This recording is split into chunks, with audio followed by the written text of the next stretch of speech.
Avant que cette vidéo ne commence, je tiens juste à m'excuser pour la qualité sonore de cette vidéo qui sera pas extraordinaire. Donc voilà, j'espère que ça ne vous gênera pas plus que ça. En tout cas, bonjour et bienvenue sur cette vidéo qui pour le coup est assez étrange puisque ça fait un an qu'on n'a pas fait de vidéo dans laquelle en fait on s'exprimait directement sur l'évolution, le projet autour de Kolyoko Inside et on n'a pas non plus fait de nouvelles vidéos depuis 2022, donc bonne année, bienvenue dans cette nouvelle vidéo.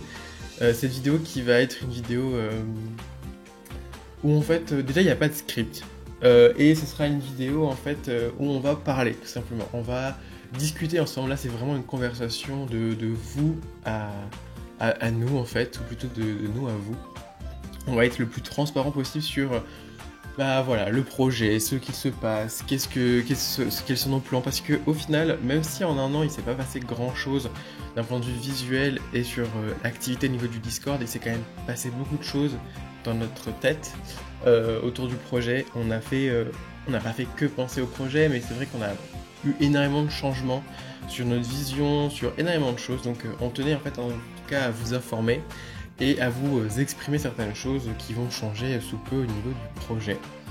Je tiens également à vous informer qu'une même vidéo en anglais, qui cette fois-ci sera faite par du coup mon frère, va sortir sur la chaîne.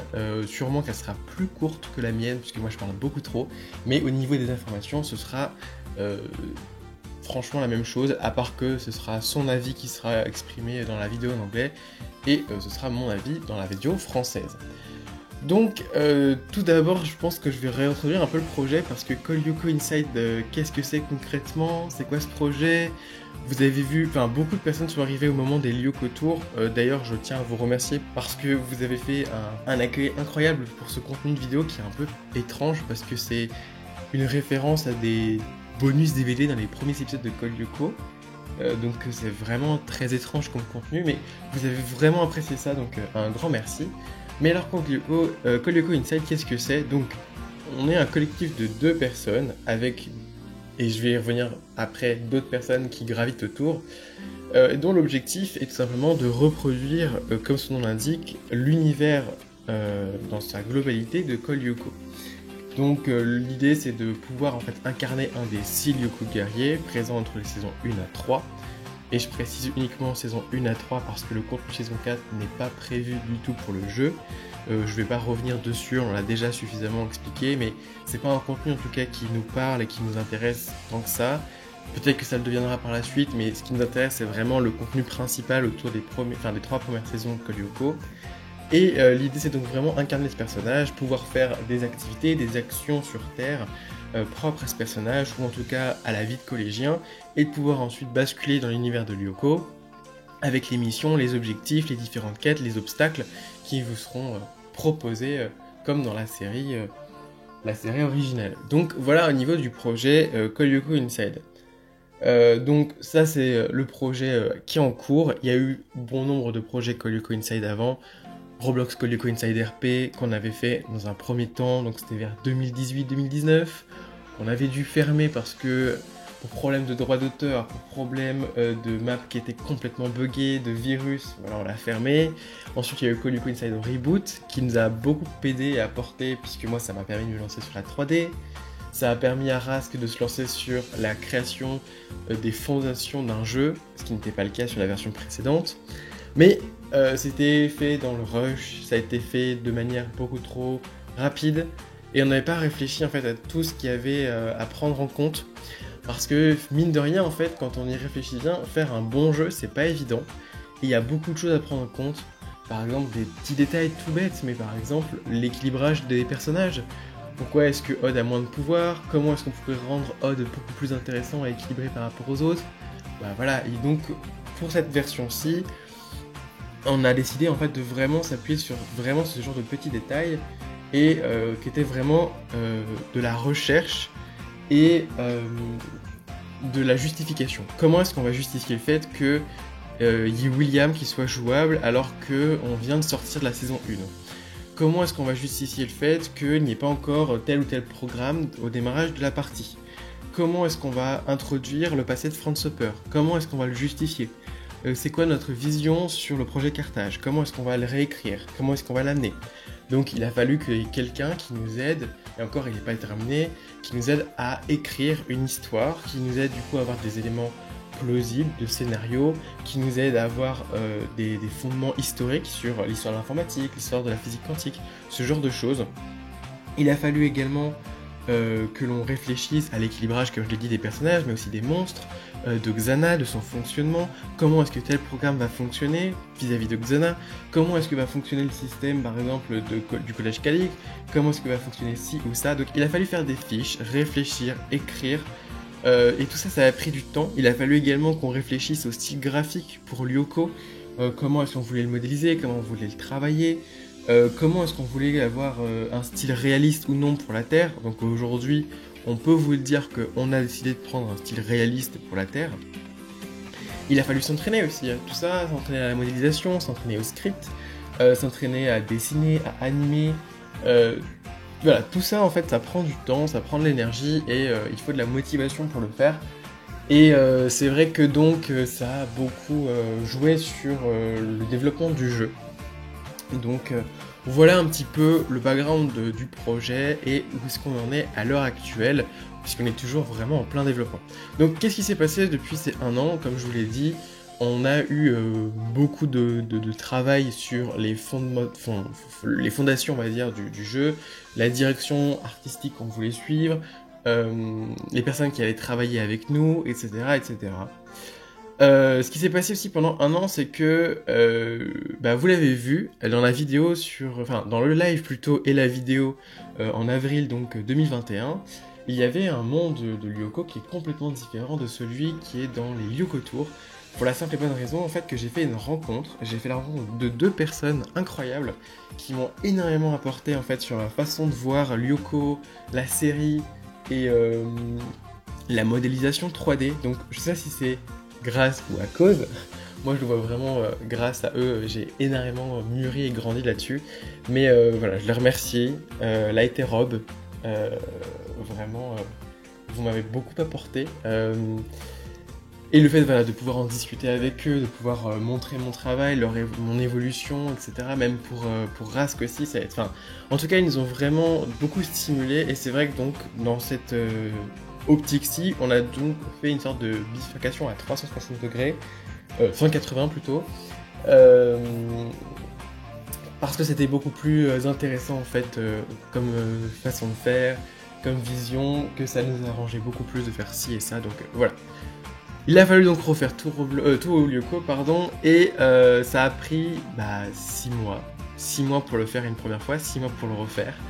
Donc voilà, franchement ça prend du temps, tout ça. Et qu'est-ce qui s'est passé aussi pendant 1 an? En fait, il y a eu un truc qui s'appelle les études.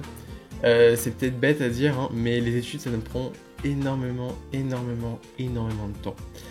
Pour resituer un petit peu le contexte du niveau des études, donc Rask a terminé son bac l'année dernière. Et il vient de rentrer donc dans une école d'informatique. Donc entre l'école d'informatique qu'il a fallu gérer, son déménagement, le fait qu'il n'ait pas de vacances, le fait qu'il ait des projets constamment, il y a eu le bac avant, ça fait beaucoup de choses pour une personne. Donc voilà, ça explique aussi le fait qu'il n'était vraiment pas concentré sur le projet.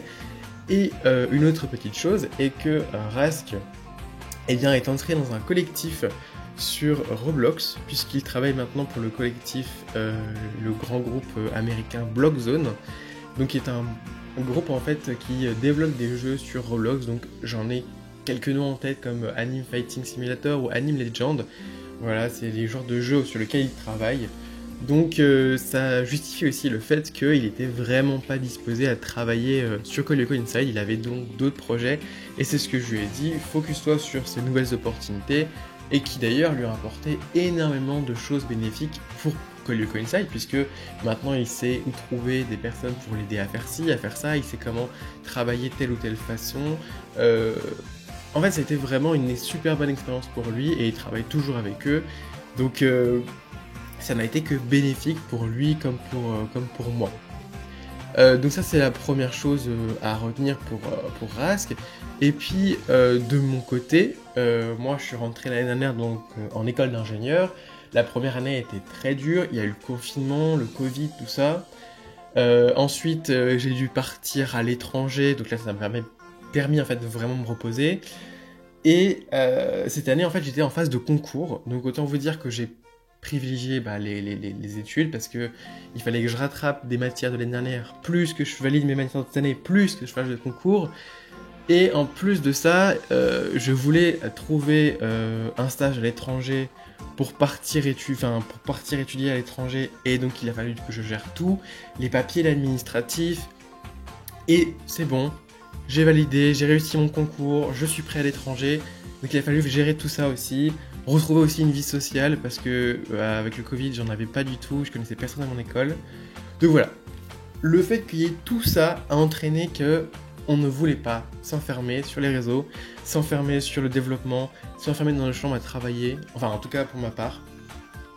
Donc voilà ce qui s'est passé pendant un an. Il a fallu faire mûrir le projet, revoir les perspectives de ce dernier, comment on voulait l'orienter, et en plus retrouver une vie sociale, s'occuper des cours, des études, ce genre de choses.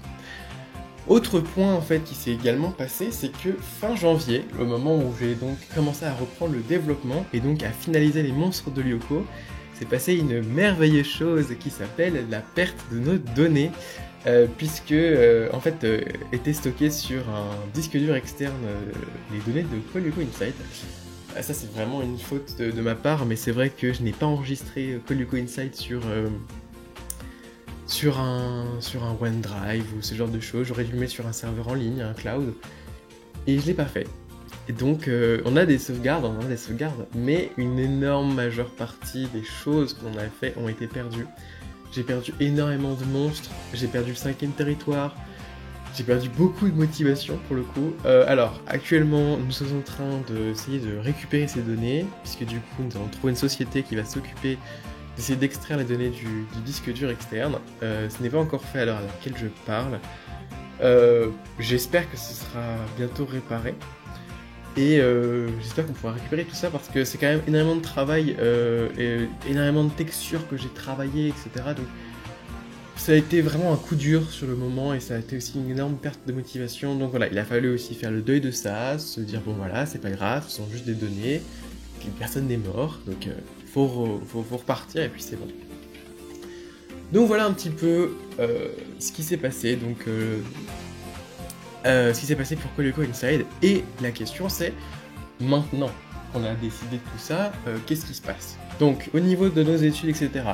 Moi là c'est bon, j'ai fini tout le bordel et tout, je suis encore dans les études, mais j'ai quasiment plus rien, donc je peux vraiment me concentrer sur le projet, j'ai trouvé un rythme dans ma vie, donc c'est bon. Et du côté de Rask, c'est pareil, il a trouvé un équilibre, même si c'est encore compliqué à gérer, mais il a trouvé un équilibre, donc on est disposé à développer et à travailler sur Call Lyoko Inside.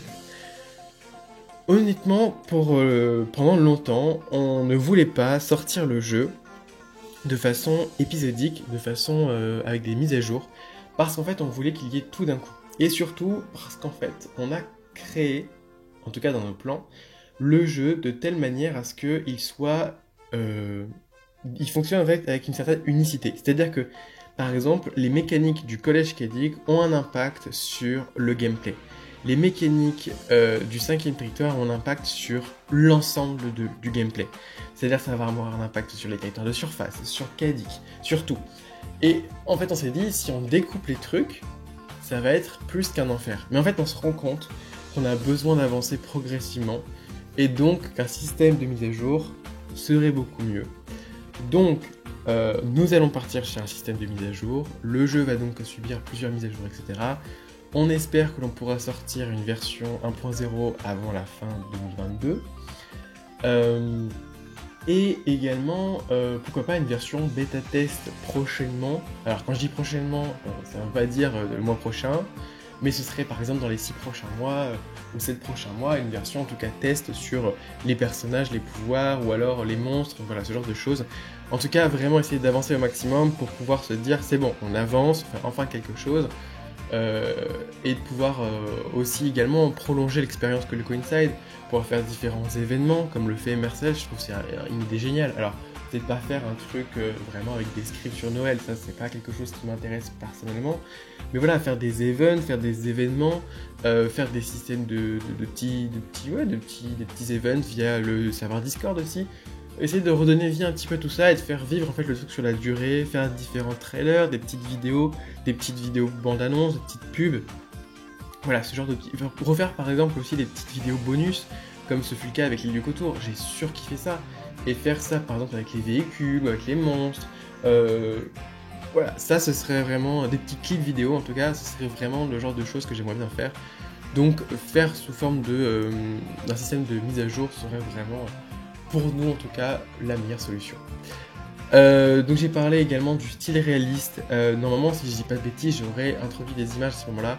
Mais voilà, l'objectif c'est d'avoir un style réaliste au possible pour la Terre, en contraste avec Lyoko qui sera dans un style beaucoup plus plastique, pour vraiment qu'il y ait une différence à ce niveau-là.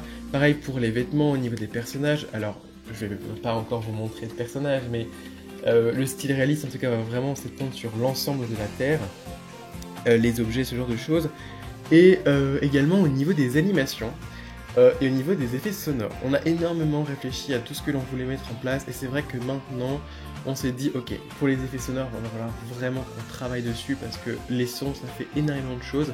Je pense par exemple à la licence Animal Crossing, mais si vous réalisez bien, mais par exemple dans le dernier opus sur Switch, en fait les effets sonores jouent un rôle majeur en fait dans l'immersion. Et il faut qu'on ait ça, il faut qu'on travaille là-dessus, donc on a déjà travaillé sur pas mal de choses, sur par exemple des bruits de feuillage, des bruits d'oiseaux, ce genre de choses, qui pour nous ont un impact sur l'immersion, le côté réaliste, etc. Pareil aussi au niveau des animations, nous sommes en train de travailler avec un animateur professionnel, enfin je dis professionnel parce que il est beaucoup plus que nous, mais en tout cas avec un animateur extérieur, etc. au projet, pour en fait qu'on ait des animations pour les monstres qui soient le plus proche de la série possible. Que ce soit des animations vraiment très très qualitatives, pour que ce soit en fait aussi fluide et aussi réaliste que comme dans la série. Donc voilà, c'est notre objectif, se rapprocher le plus possible de la série à ce niveau-là.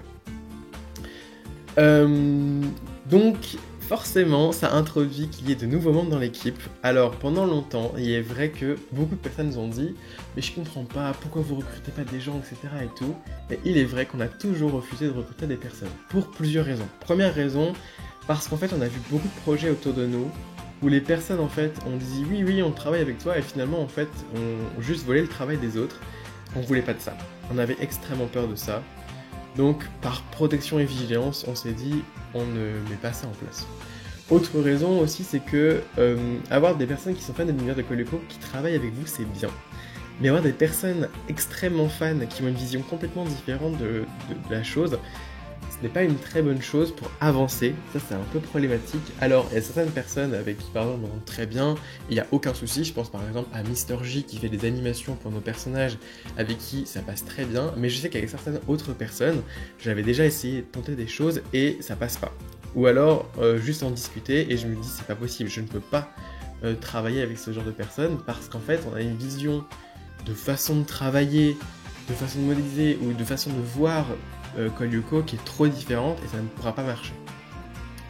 Donc ça c'est aussi une des choses et des raisons pour lesquelles on n'est pas décidé de s'orienter là-dessus, et puis parce qu'en fait aussi on voulait contrôler tout de A à Z au niveau de la construction, de la traçabilité, s'il y a une erreur, de repasser dessus, et pour finir parce que si on voulait recruter des personnes professionnelles, ça coûtait cher.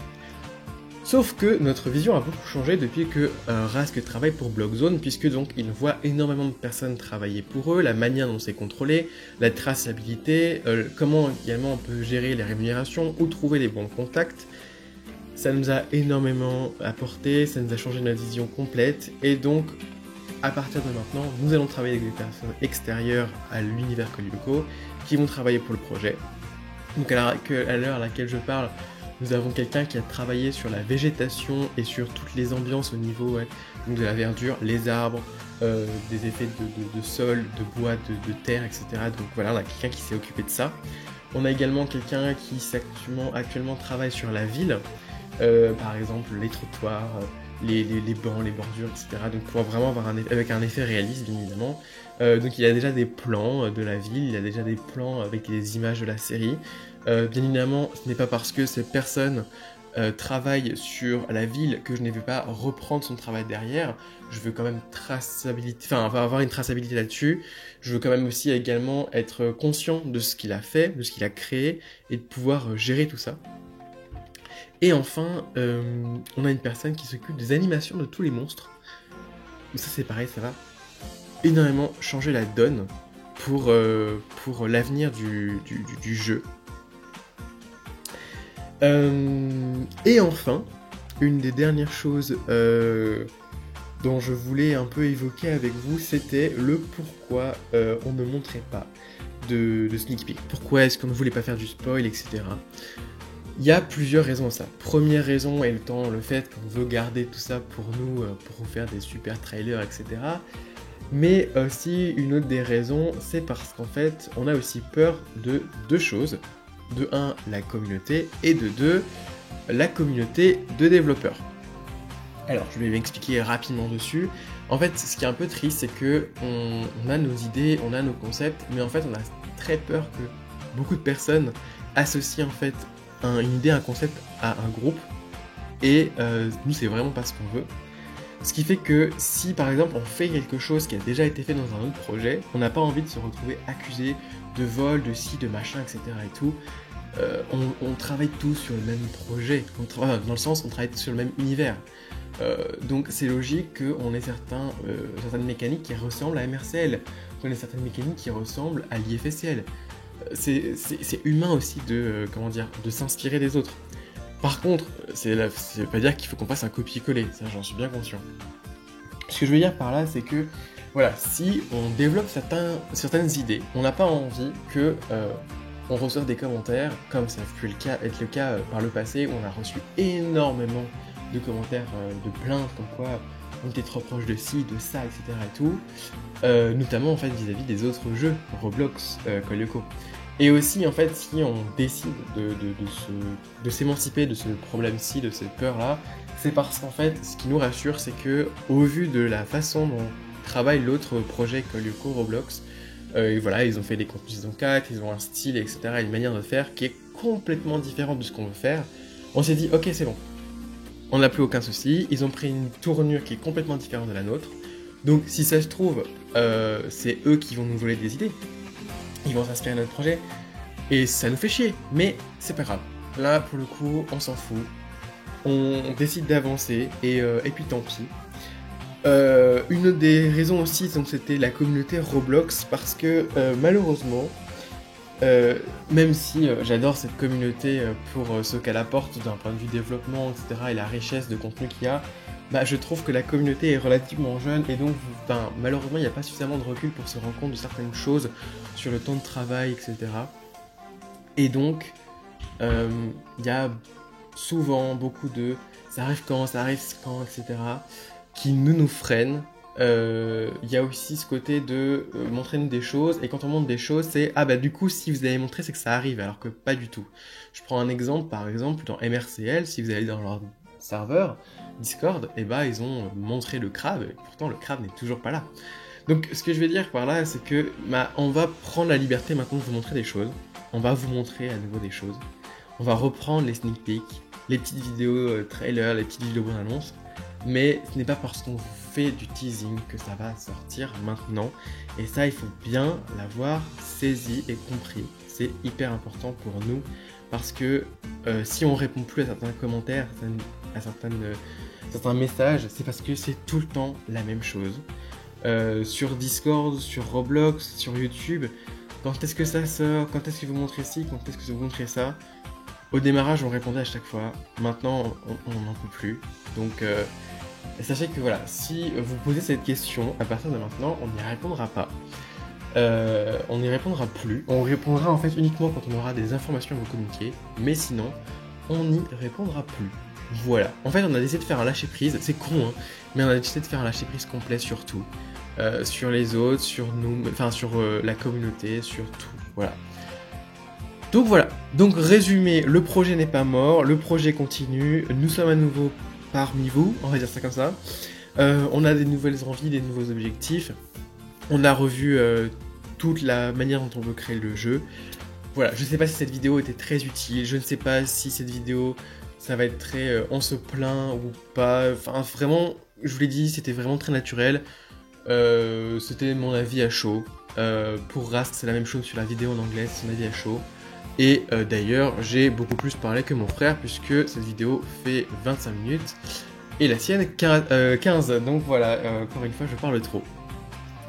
Bah sur ce, je pense que je n'ai rien d'autre à rajouter, donc j'espère que cette vidéo quand même vous aura plu, que vous êtes intéressé par le projet, que vous êtes, curieux de voir ce que ça va donner. Et puis bah je vous retrouve sur Discord et sur YouTube prochainement. Je dis prochainement parce que j'espère sortir une vidéo prochainement sur Yoko. Et puis bah moi je vous laisse, je retourne travailler. Et puis bah ciao ciao les coups de guerrier.